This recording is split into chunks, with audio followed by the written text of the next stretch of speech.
So priority queue is an abstract data type that maintains a collection of items which has an associated priority value and can get and remove the item with the highest priority efficiently. New items with arbitrary priorities can be added at any time. There are a number of obvious implementation strategies we could use. Unsorted array, inserting an item is O of 1, and getting an item is O of n, right? Because we can loop through every item to find what we want. And if we want to insert something, we can just push everything. We can just insert at the end of the array and keep track of the length of the array. Sorted array, we can insert in O of n because we have to insert in the right place to maintain that sorted array. And to get a value, it's O of 1. Right, yeah, because if we just want to get something with the most or least priority, we can just go to the end or the beginning of the array. And AVL trees, insert and get are both O of log n. But we can do better than that with a priority queue. So they're useful for when we want to get something with the highest or lowest priority. So one thing we can use is a complete binary tree, a type of complete binary tree, a binary heap tree. A binary tree is complete if every level except possibly the last is completely filled. So if we look at these examples of complete binary trees, if we represented this as an array, if you remember our array implementation of a binary tree, where the two children are stored at 2n, index 2n and index 2n plus 1, and our root node is then index is 1, we don't use index 0. If we stored a complete binary tree in an array, all of the nodes would be as far to the left as possible, and there wouldn't be any gaps in that array. Whereas if we had an incomplete binary tree and tried to store that in an array, we'd have some gaps inside the array. And the visual way of representing that is all of the leaves are as far to the left as possible, and all of the layers that aren't the leaf level are completely filled. Yeah, the array representation, 2n and 2n plus 1. Yeah, and we assume that we leave our 0th index slot empty, and we usually have our root node in index 1. Yeah. Okay. Array implementation. So, yeah, looking at the array, we'd have our sort of root node at index 1, and then two children at 2 and 3. The children of 2 would be at 4 and 5. Children of 3, would be at 6 and 7. And so we can even go the other way. So say we want to find the parent of j. 10 is the index of j. We just integer divide this by 2 to get to 5. So e is the parent of j. Parent of e is integer divided by 2, b. And the parent of b is a. A is the root node. Okay. If the binary tree is not complete, then this is wasteful because there's still space reserved for missing nodes. When a node's missing, the array cell needs to be marked to indicate that it's not part of the tree. If the binary tree is always complete, then a single integer to record the number of nodes in the tree is sufficient to identify the end of that array, because there's no gaps we need to account for. Binary heap trees. So these are another type of complete binary tree, and it satisfies a few conditions. So the priority of the root is greater than or equal to that of its children, and the left and right subtrees of the root are both also binary heap trees. There's no restriction on the relationship between the left and right children, so as long as the parent node is greater than both of the child nodes. So let's just... So this would be a valid binary heap tree.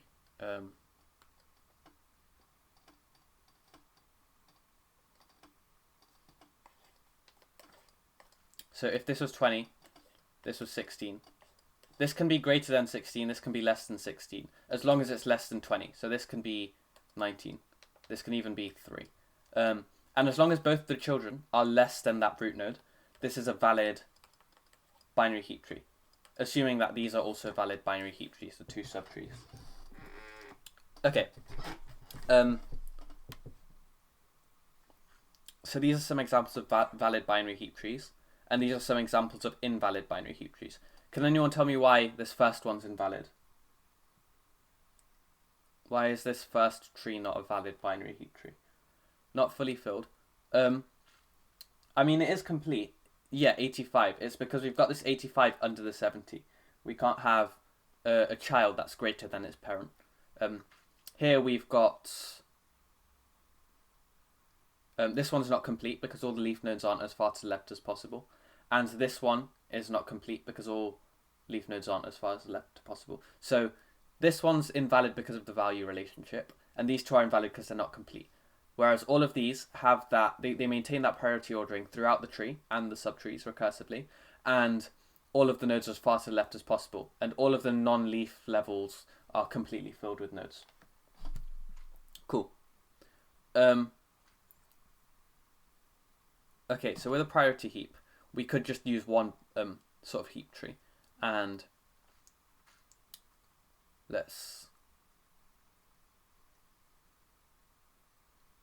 okay, so this is how we can implement a heap tree by saying isRoot just returns if the index is 1.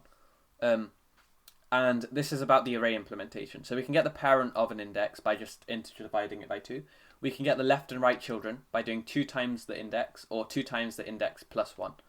And to get the level, so we've not discussed this, but to get the level, we can just do log index. So if this is index 1, this is index 2, this is index 3, this is index 4, this is index 5, 6, 7. Okay, so we want to get the level of this 7. If we do log base 2 of 7, I believe this gets us 2 point something. Let me just check.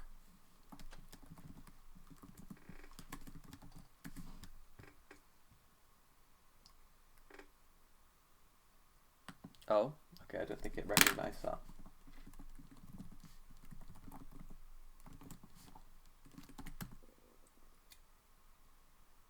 Okay, okay, 2.8. So that tells us that obviously the level of this first node is going to be 0.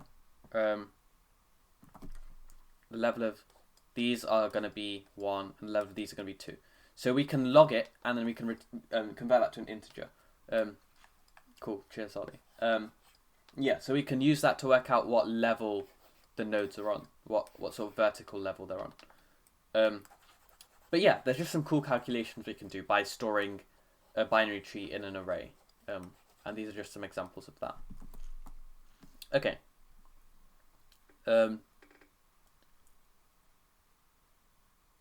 Yeah, and we can implement some other functions as well. Helper methods like isEmpty, checks if the length's 0. Get the root by returning heap 1 or throwing a heap empty exception. And getting the last leaf by returning the last element in the array, because that's going to be the last leaf. Okay, inserting into a binary heap tree. The idea is we insert at the end of the last level, and then we keep bubbling it up until it's larger than its parent. Until it's not larger than its parent, sorry. So let's just look at an example of bubbling up. So say we had 20, 15, 10, 17. So this is a valid tree. 30, 40. This isn't valid, but if I add a node here, this should make it valid. Cool. Okay, so we've got a complete binary tree, and as we can see, it's priority ordered. So none of the parents are greater than, or none of the nodes are greater than its parent. Okay. If we wanted to insert the value, let me think, 17. Oh, you're right. Yeah, that is wrong. Let's change that. Now that's a valid binary tree. Yeah, my bad. Okay, let's say we wanted to insert the value 24. Where would we insert this 24 to start with?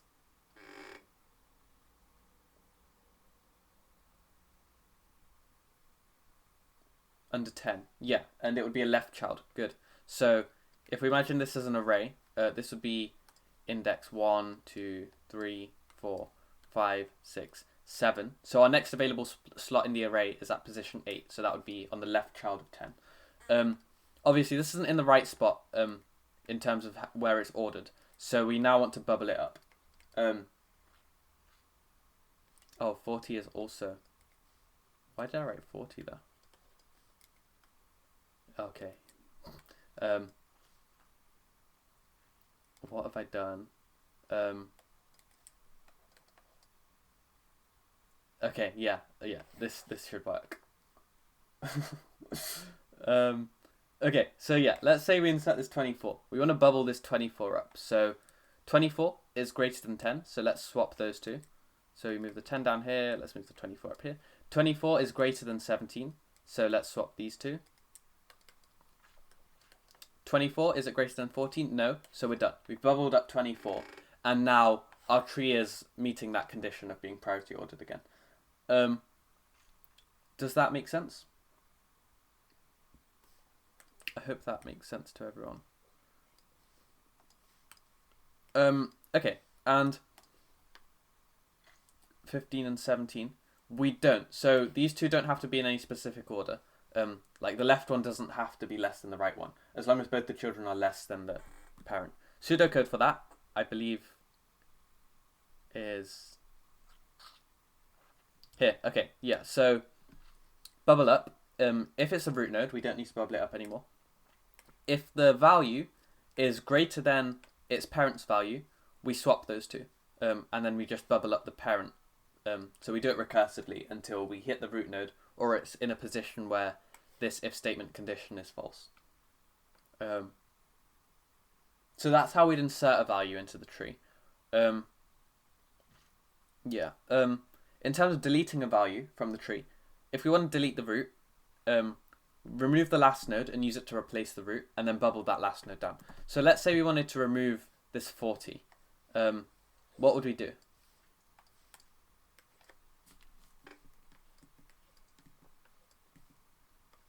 Okay, so if we wanted to remove that 40, replace it with 10. Good, yeah, so 10 is our last node here. So we'd bring that 10 up here. We'd take the 40 out because that's what we've just removed. And we've moved that 10 up there, so we delete the 10 from here. Now this 10 isn't in the right position, so we want to bubble that down.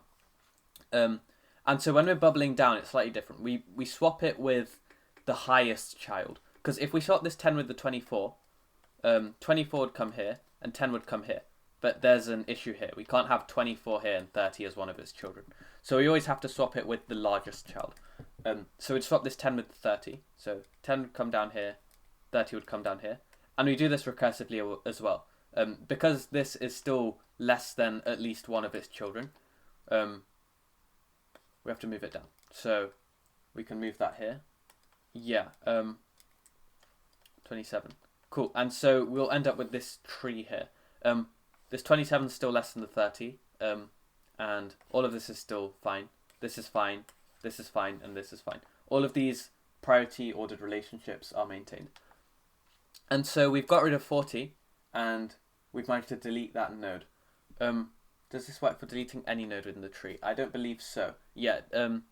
So if we remove the last node and use it to, so this is to replace a root. It's not always right leaning. So for example, say we had 27 on the left here and 25 on the right. Then we'd have to replace this 10 with the 27 because 27 is larger than 25. So then the 27 would come up here and the 10 would come down here. So it just depends on which child's larger. Okay.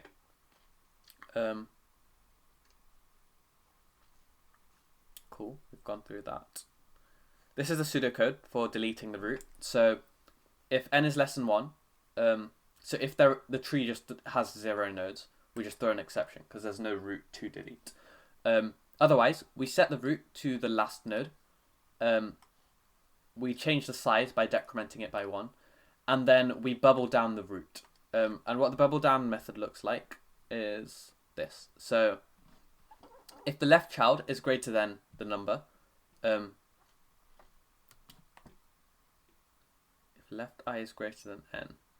Oh, right, okay. So if the left child is greater than the size of the index of the left child is greater than the maximum index of the nodes in the tree. So that means that, say we're bubbling this 10 down, the index here would be 7, 8, 9, 10, 11. Index of this would be 12. But n is only 7 because we've only got up to index 7.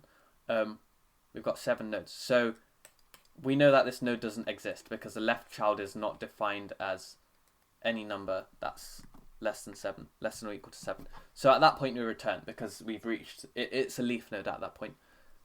Else, if the right child is greater than n, then we compare it with the left child and we swap it if it's out of order. So if it's less than the left child, we swap it. Otherwise, we don't do anything.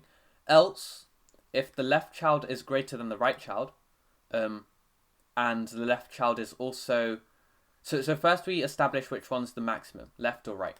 If the left is bigger than the right, and our value is less than the left, then we want to swap it. And then we want to bubble down the left eye recursively, because that means that might then be out of order, and then we need to swap that with its children. Else, the right child is greater, because if the left child's not greater, the right child's going to be greater or equal to that. Then we swap the heap and the right child if the heap is less than that right child. If we don't go into any of these if statements, then we'll just terminate, because that means we're in the right spot. It's not less than any of its children. And in that case, we'll just reach the end of this else statement.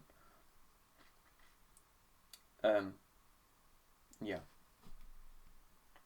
I would expect to know this pseudocode. I'd probably be familiar with this pseudocode. But if you understand how it works, it's a lot simpler to memorize it than trying to memorize exactly what's written down. So understanding what's actually going on instead of trying to remember what words are where in what order is a lot easier. Yeah. Okay. If we want to delete an arbitrary node, so a node that could be anywhere in the tree, maybe not the root, then we remove the last node, use it to replace the node being deleted, and then we bubble up and we bubble down. So what we can do is we can call both bubble up and bubble down, because one of these will terminate if it's in the right spot with regards to bubbling up or bubbling down, and then it will just do the other one. And so deleting any node, we just say we want to... Okay. Say we want to delete this 27 here. Wait, let me think of how to do this. Okay, say we want to delete this 27. What would we replace that with?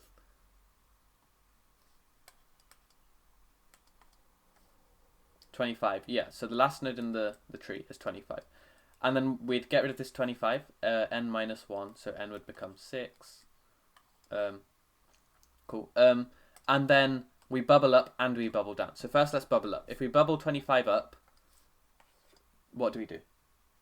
This is a binary heap tree, yeah. If we try and call bubble up on 25, this isn't going to do anything, because we'll compare it with its parent, it's in the right position, and we'll just terminate. If we try and bubble 25 down, we'll look at its child.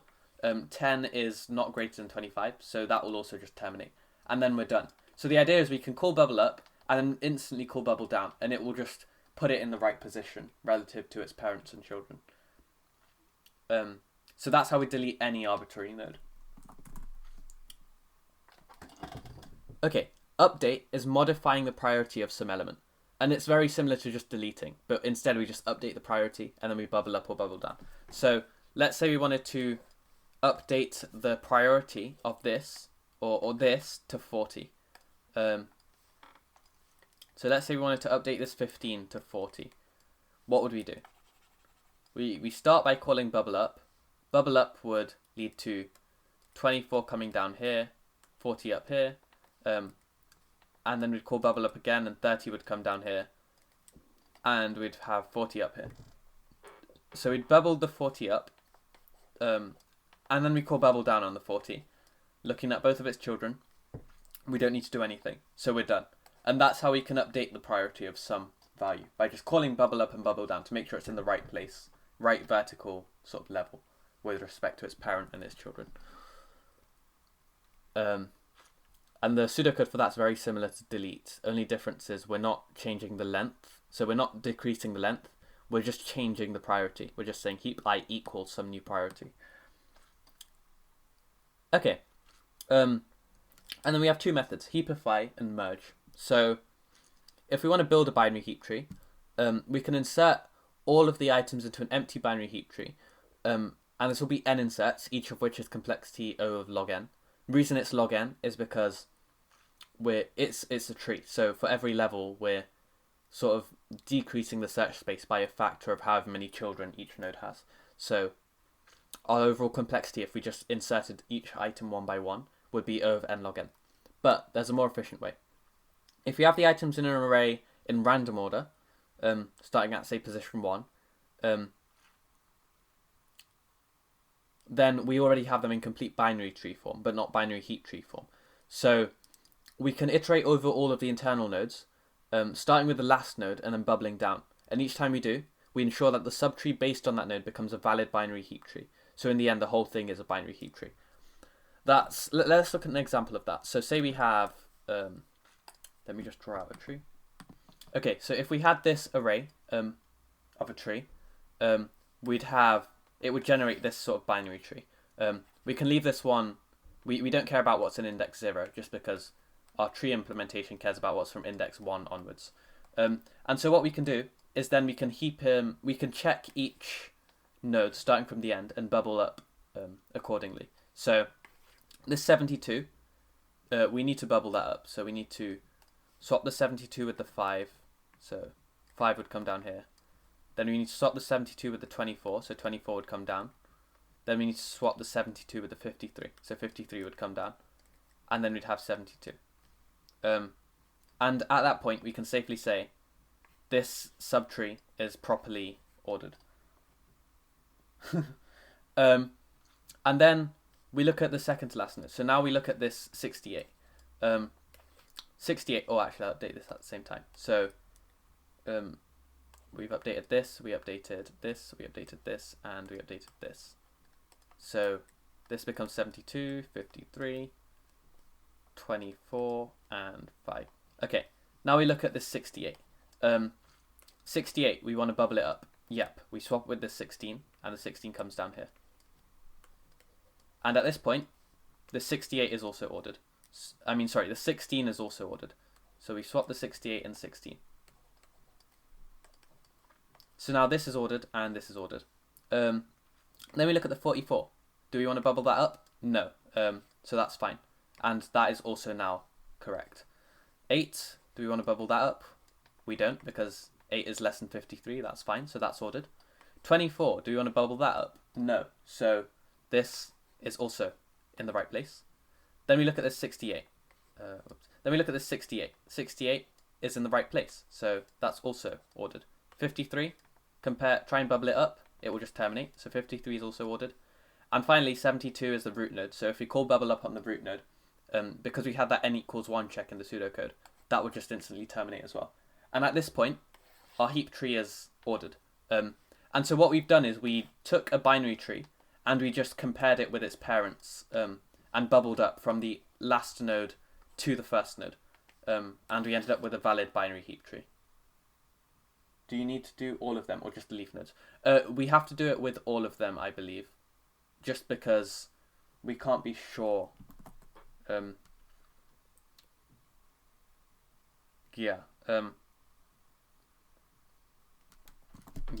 can't exactly be sure because we might... it's just a good idea to do all the nodes, yeah.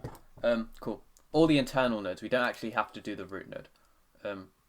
But yeah, all of these nodes we have to do it for. Okay.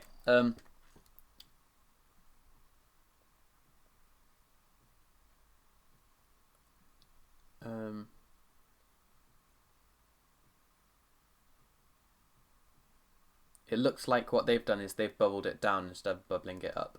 But I believe this method also works. So they've bubbled the 16 down, bubbled the 44, bubbled the 8, bubbled the 24. Then they bubbled this one down. So by bubbling it down, it just ensures that the subtrees are recursively sorted. We'll go over it with that as well, just so we are familiar with that. Yeah.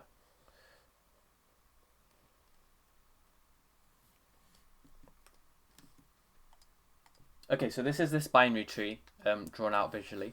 And so, yeah, one way we can also do it is we can bubble down, starting at the last non-leaf node. In this case, the length of this tree is 7. So we can start at 7 over 2, because that's going to be the last non-leaf node. 7, 6, 5, and 4 are all leaf nodes. So we can start at 3 because that's the first. Well, that's the last internal node in the array. So starting at this 3, which is coincidentally the value 3, we want to bubble down. So if we bubble this 3 down, we're going to swap it with its largest child. So we're going to swap it with this 14. So this 3 and 14 will swap. And we can also reflect that here by putting the 14 there and the 3 there. Okay, so we've looked at that one. Then we look at the previous one. Then we look at this 20. We can bubble this one down and we'll swap it with the 72 because that's the larger of the two children. So 72 and 20. Bring the 72 up here. Bring the 20 down here. And let's do that here as well. So we put the 72 here. We put the 20 here. So as soon as we've done this here, we know that this subtree is sorted. As soon as we did this node, we knew that this subtree is also sorted. And now, by doing this node, this 4, we'd bubble that with the 72. So 4, 72. And then we'd swap these two as well. So 64, 4. And at this point, our whole tree is sorted. So the idea is we sort the subtrees recursively from the bottom up, as Ollie said. And then we work our way down the tree.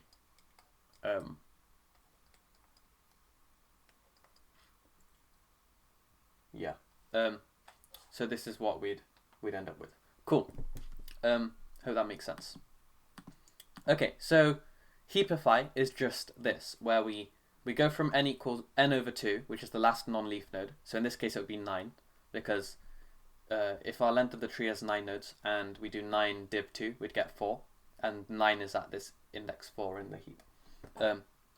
And we bubble this down, so this subtree is sorted. Then we bubble the 3 down, so this subtree is sorted. Then we bubble the 8 down, so this whole subtree is sorted. And finally we bubble that root node, that 5 down, and then the whole thing will be sorted. So this is where we heapify. We add all the nodes and then we bubble all of them down from I equals n over 2 down to I is 0. Well, I is 1 actually, because yeah, we wouldn't actually go down to 0. Complexity of heapify, where h is the height of the heap tree. The root node needs to swap with h many nodes at most. And so the nodes on level 1 swap with h minus 1 nodes. And then the nodes on level 2 swap with h minus 2 nodes, and so on and so on. In the worst case, the number of swaps is calculated by this. So h plus 2 times h minus 1 plus 4 times h minus 2. So all this is, it's saying, we can actually write this out in a bit of a nicer way. So if we think about the total number of swaps we're doing, in the worst case, we're doing 1, so we have our root node, and then that has 2 children, and the next layer is going to have 4 children, and the next layer is going to have 8 children, and so on.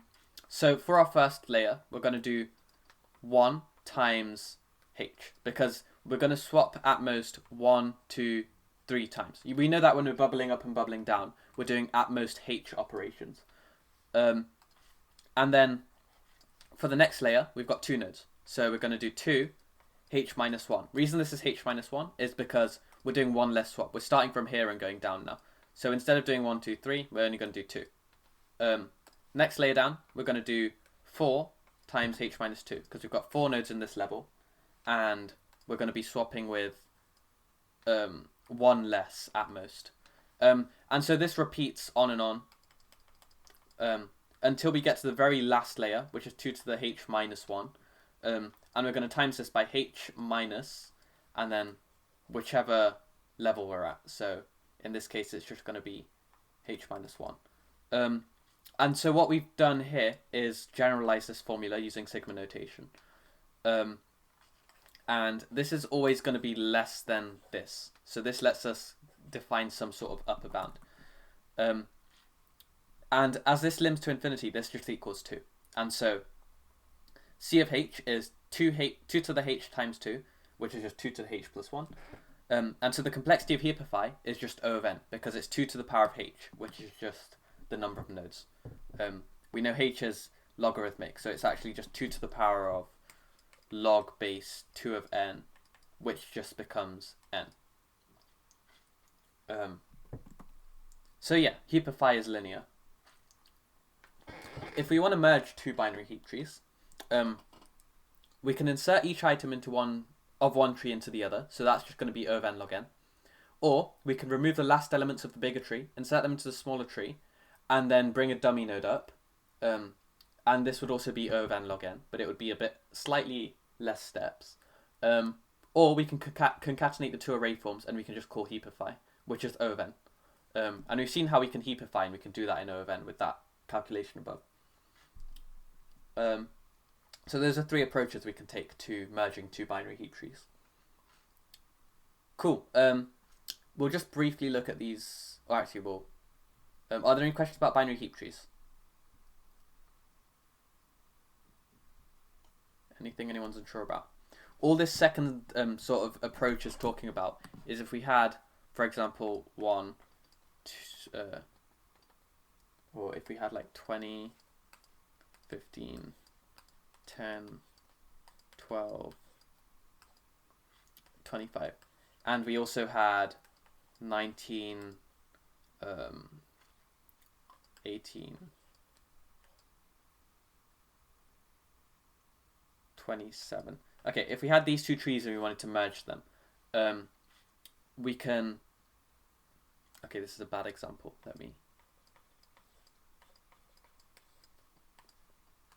Okay, so we want to merge these two trees. So the height of this tree is going to be 4. No, the height would be... Wait. Yeah, height would be 3. And the height of this tree would be 1. And so, until they're 1 away from each other, we want to keep taking off this one and adding to this one. So we insert the 9 here, and get it off here. And then we're going to end up bubbling this up. 9, 18, 19. So this would become... No, we wouldn't actually need to change anything there. It would remain like that. And then we'd now have a tree of height 2 and a tree of height 3.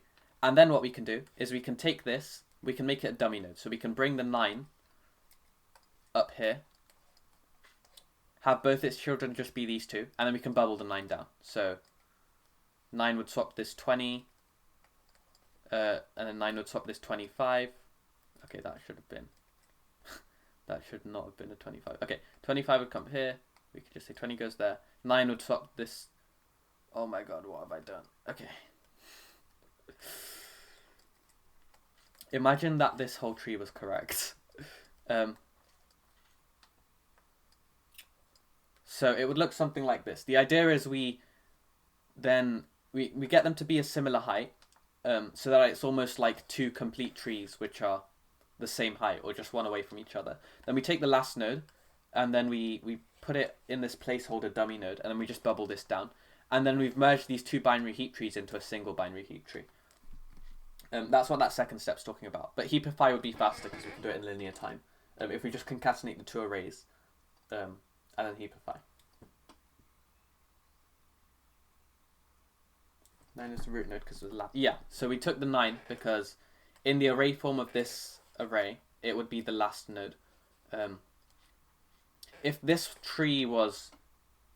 Yeah, so if the tree on the right had a bigger height...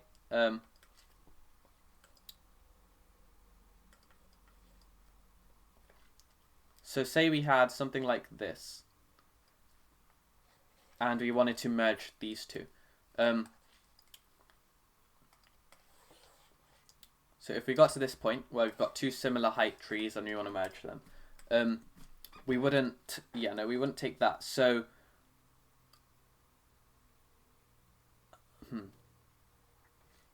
I believe we'd have to keep taking off one tree with the smaller size until one of the trees is complete. So we could do that either way. Say we take off this one until this tree is complete. So this 20 we might take off, and then the 12, and just for simplicity, when we take the 20 and 12 off, we'd end up with something like 27, 20, 19, 12.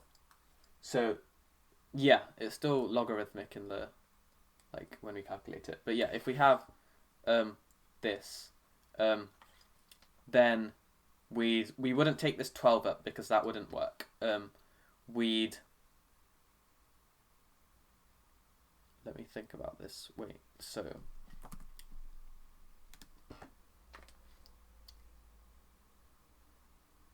Smaller and bigger trees as its left and right child, respectively, is complete.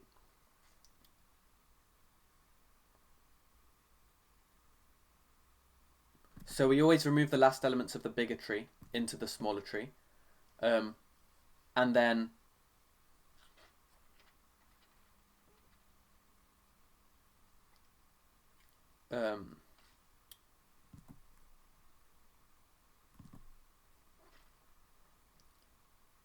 I mean, what makes sense is just to look at the complete tree and put that first always. I guess you could just, like implement it like that. So you always have the bigger tree on the left, and then you do your dummy node up, and then you just bubble that down. So 25, 10 would go here, 10 would swap to 23. And then we've merged those two trees. Dummy root node, so a node that has a value greater than the max in all of them, so bigger than 27. So the idea is we just take the last node, bring it up, and then bubble it down, and then whatever should be at the top. I reckon if I did do that correctly, the 27 would... Wait, no, what have I done? That didn't go as planned. Okay, so if we have this one on the left, and this one on the right, and we want to merge them. Both of these are priority ordered, yeah. Right, okay, so when we brought this 10 up and bubbled it down, we'd actually swap with that 27. So we'd set this to the dummy parent, and yeah, so the 10 would come down here, 27 would go up here, then we'd swap the 10 with this 20, then we'd swap the 10 with that 19. And then we'd have our merged binary heap tree. Does that make sense to everyone? So that's the second method, but again, heapify would be a lot faster. If we just had two arrays, join them together in linear time, and then heapify that array by doing the subtree, then that would be a lot faster. Yeah. So just to summarize that last part, if we wanted to merge these two trees, we'll make one slightly bigger. So we'll say this has maybe 3 there, and this doesn't have any of these. Okay, so if we wanted to merge these two trees, we'd take off one until we have another. It's up to you, it depends on how you implement it, but if we have two 20s, like in this case, we can just keep both of them. For example, if you have two tasks in a task manager priority queue, and both the tasks are equally as important, you might just want to randomly pick one over the other. And so bubbling up and bubbling down would do that in this case.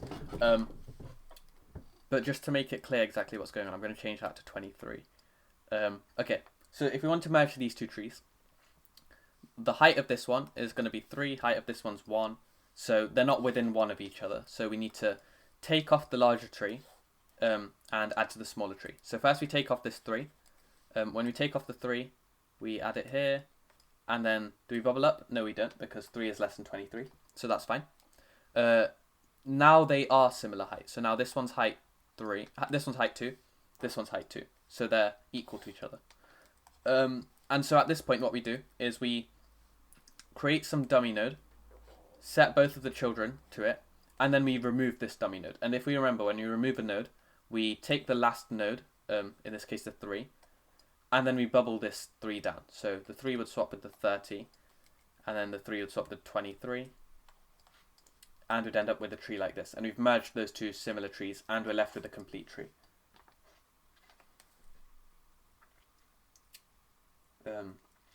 Yeah.